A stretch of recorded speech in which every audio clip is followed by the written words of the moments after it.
ai yam hajaroi akoi 1891 da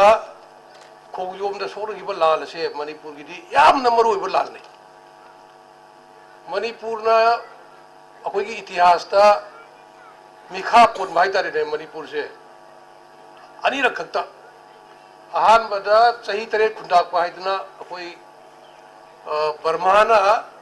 कबोन high तारे अखोई मैती रोंदा कबो कोई कबोना मणिपुर से लोकसल लगा सही तरह खुंडा पाइना खंगना बा दुगुंबा कबोन लोकसल मतमदो अदुदमा अखोई मणिपुर से मिखा पोनबा अनि सुबदना साहेब की ब्रिटिश की मखादा मिखा पोनबा 1891 की लान से खोंजुब सोकना मधुदा माइथी गिबदगी मणिपुर से मिखा पोनबा हाई तारे ब्रिटिश लौसन गिबा अदु अनिरक खक्तनी मणिपुर ना मिखा पोनबसी अदुना मणिपुर की निंगतम ललहौ हाई तारे इंडिपेंडेंस वार दा सरुक याखिबा अथोइबा मी खरगी मनुंगदा मेजर तोंथामे से यामना मरोइबा मिसक अमोइबा वारियर अमने अदुना मागी असगुंबा खुबम मागी इतिहास की लईगिबा मासे ब्रिटिश ना फार मतुंगदा अंडमान निकोबार दा सेलुलर जेल थम्मी हाई हुजिक बयाम तकपीबदा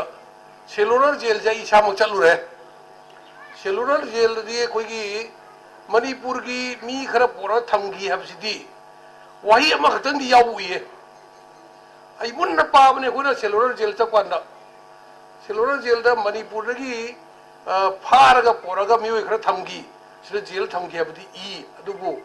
कना कना करम चाहिए पोरखिब नोयसे अकोई मदर करिगुंबा रेकॉर्ड अब लई बुंगमदब इमंगम थिंगमदब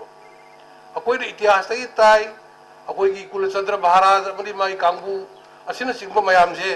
लोइना पुरगा सेलुलर जेल थमगीना हाइना ताई अदु अदुगी रेकॉर्ड रो लई बुंगमदे अदु होइति मनी होजिकी मतमदि याम चावखोला मतमनिना मदुगी record सिनु थिगलगा मरुइना ngasi sida thawai yaw sinbir bai tare trust sina masi इतिहास फजन थी भी बदरकार लेकर रैंक कर जी